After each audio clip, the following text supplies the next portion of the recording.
quero te adorar. Rafael Dias, a nova voz de adoração.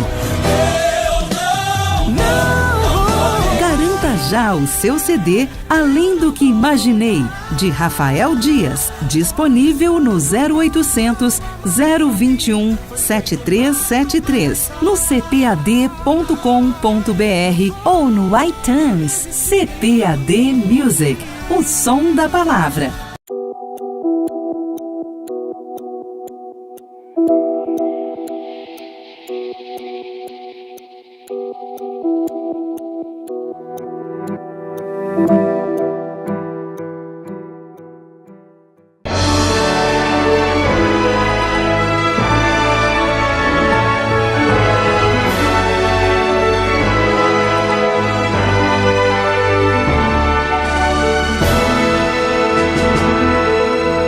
Subsídios.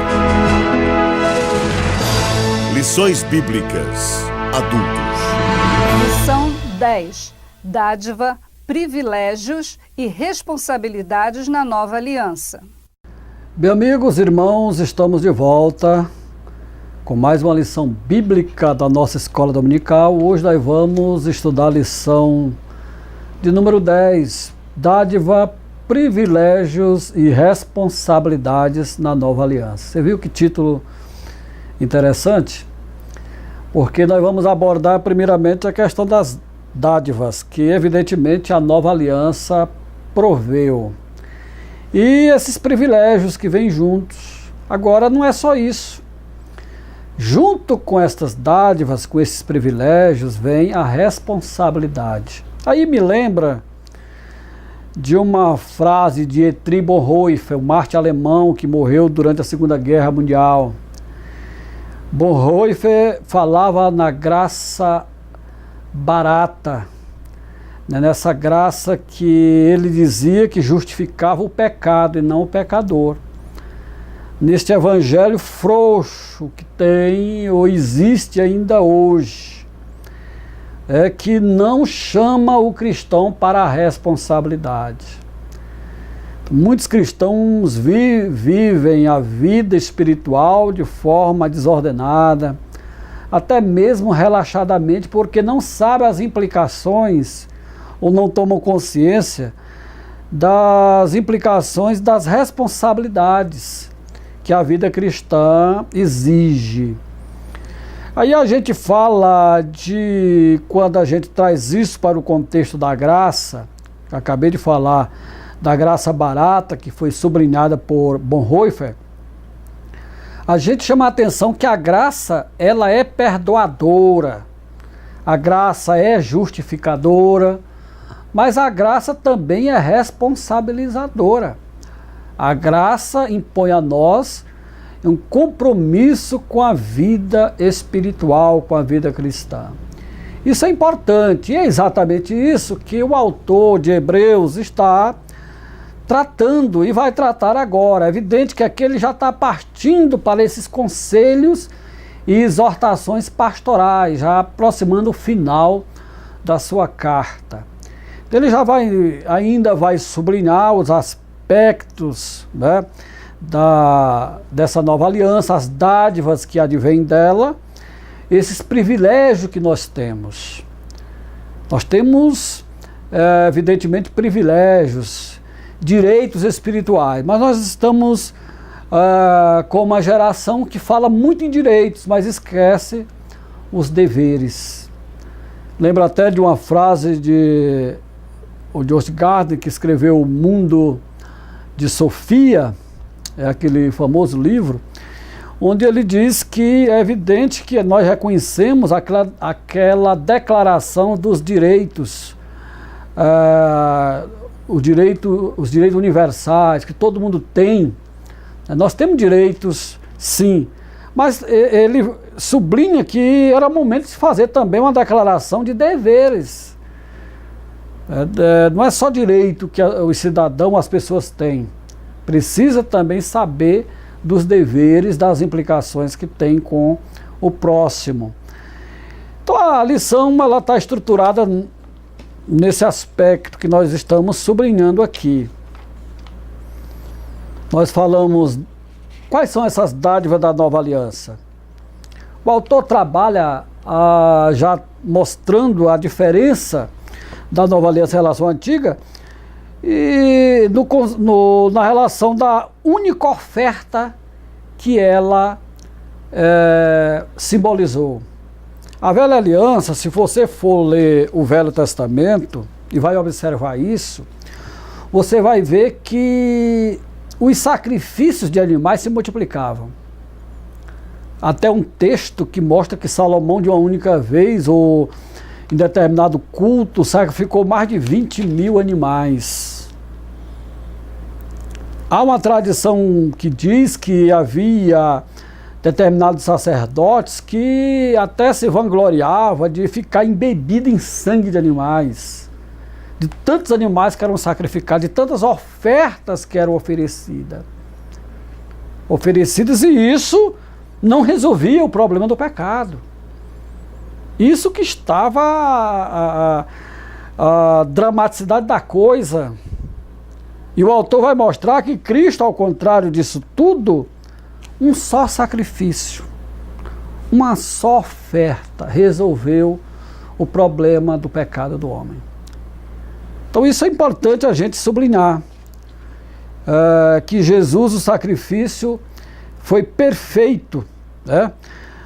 Nós citamos aí Flávio Josefo, você vai observar isso na lição, né? Quando Flávio Josefo fala desses milhares de sacrifícios que ainda existiam nos dias dele. Josefo foi um contemporâneo, foi uma pessoa aí que viveu no período de Cristo, e é muito citado o livro dele que a nossa editora lançou. Um único ofertante. Então não era muitos sacerdotes, Jesus é um único sacerdote, sumo sacerdote, que com a oferta única, diz o autor, ele aperfeiçoou de uma vez por toda. Então veja só a questão aí da singularidade de Jesus. Uma única oferta, um único ofertante e uma única vez. Não há necessidade de Jesus estar repetindo ou se repetir. Então o sacrifício de Cristo ele foi perfeito. Aconteceu e resolveu o problema do pecado de uma vez por todas. E nós somos gratos e felizes por isso. Não é como os sacerdotes antigos, que tinham a necessidade diariamente de ofertar, de oferecer sacrifício de animais. E uma vez por ano o sumo sacerdote era preciso fazer isso no dia da expiação.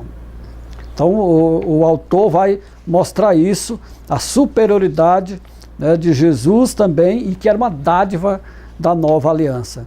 Os privilégios da nova aliança eu coloquei aí 3. Você vai observar que é a regeneração, a adoração e a comunhão. Regeneração. É importante isso, porque em Cristo nós nascemos de novo. Nós nascemos de novo, nós fazemos parte dessa nova aliança, pelo sacrifício de Cristo, que nos tornou novas criaturas. E Paulo diz: quem está em Cristo é nova criatura, nova criação. As coisas velhas passaram, tudo se fez novo. Nós somos regenerados. A nossa natureza interior, Pedro disse, nós recebemos até a natureza de Deus. É evidente que nós não devemos pensar no termo da distorção que a teologia da prosperidade fez com isso. É que ao pegar esse termo natureza de Deus, chegar ao cúmulo de dizer que o homem é um semideus, é um Deus também. Mas é bom lembrar um conceito de um velho teólogo que diz: só existe um Deus e você não é ele. Nós não somos ele, ele é único. Então nós temos que ter cuidado com isso quando nós abordamos essa questão. Mas a nova natureza, né, Cristo veio nos dar uma vida nova. Isso é importante, nós somos regenerados. Como Pedro também fala isso, que nós não fomos comprados com prata ou ouro, coisa corruptível dessa dimensão, mas pelo sangue de Cristo. Eu coloquei que no capítulo 8 o autor já havia contrastado a antiga aliança em relação à nova, levando em conta o seu aspecto cerimonial e ritual. Os inúmeros sacrifícios rituais jamais puderam produzir mudança interna, Escute só, a santificação do antigo pacto se dava mais no aspecto cerimonial. Todavia, a grandeza da nova aliança está na mudança interna que ela produz, isto é, no coração. Está aqui toda a diferença. Nós somos regenerados. É o que Paulo chama da circuncisão, que é do coração, na Epístola aos Romanos. A adoração também é um privilégio que nós sublinhamos na lição passada. É a adoração na nova aliança. Ela é superior, sim. Então a gente precisa até resgatar esse conceito de adoração, de culto, porque há muita coisa trivial no meio ainda evangélico, e como a coisa acontece. Nós muitas vezes somos pobres na nossa liturgia. A nossa liturgia, muitas vezes, é uma liturgia que não cumpre aqueles requisitos mínimos que a Escritura exige ou preceitua para nós. A adoração é um momento sublime na vida do cristão. E isso tudo que o cristão deve fazer como um gesto de adoração a Deus. E principalmente quando nós nos reunimos de forma pública para adorar a Deus, devemos lembrar daquele conselho de Salomão no livro de Eclesiastes: guarda teu pé quando entrar na casa do Senhor. Isso nos leva a pensar em reverência. É lamentável a gente ver alguns cultos que eu já vi, meus irmãos, infelizmente, pregador parar a pregação para atender celular. Ou mesmo nessa onda hoje de Facebook e de redes sociais, de mídias sociais, as pessoas perderam a noção do sagrado e misturam isso na adoração. Aproveita o momento do culto para mandar mensagem via Zap ou WhatsApp, e até mesmo estarem plugados, vendo online coisas estranhas ao culto. Isso é triste a gente falar isso. Nós devemos ter cuidado na adoração a Deus. Então nós vamos perder tempo, não vamos fazer nada. Então o culto é o momento de nós estarmos em contato com Deus. Deixa o celular em stand-by, deixa o celular desligado, deixa o celular em modo avião. Adore a Deus. Deixa essa forma aficionada de lidar com esse aparelho e reserve um momento para Deus. Isso é importante, porque como pastor e preletor, eu tenho andado muito. Deus tem me dado essa graça de ministrar em várias convenções, conferências, escola bíblica e congresso de EBD, vários. Eu tenho observado isso. Aqui na igreja que eu sou pastor, que eu pastoreio, há tempos que eu ensino sobre isso. Há tempos que eu exijo que a nossa liturgia tem que ser um momento sagrado de nos aproximar de Deus. Isso é importante a gente falar. Comunhão é outro privilégio que eu coloquei aqui. O conceito da igreja como corpo vivo aparece no pensamento do autor de Hebreus. Então ele vai usar o Velho Testamento como se fosse uma congregação no deserto. Nós somos a nova congregação. Nós somos o povo de Deus na nova aliança, evidentemente formada por gentios, por judeus, convertidos, evidentemente, que a palavra de Deus vai mostrar isso. Então é importante a gente destacar isso. Por último, o último ponto que nós trabalhamos aí, nós falamos das responsabilidades. Quais são elas? Pelo menos 3 eu elenquei. Vigilância, que é um tema constante nessa epístola.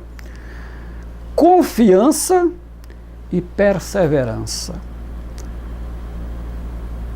No nosso comentário do livro de apoio, a gente trata isso bem detalhado. Aqui nós colocamos de uma forma sintética, mas que vai servir como norte para nós.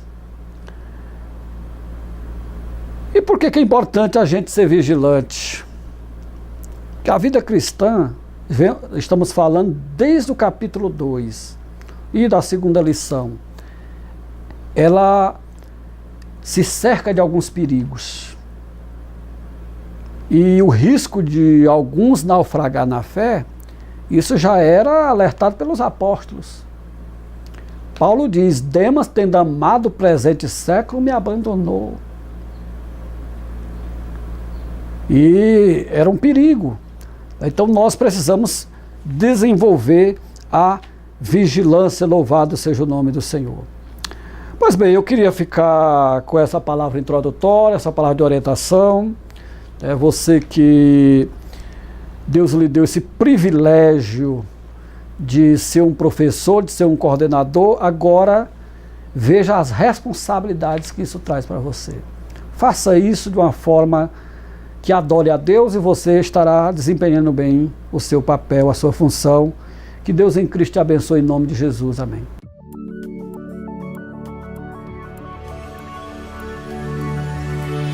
CPAD, a editora da Escola Dominical.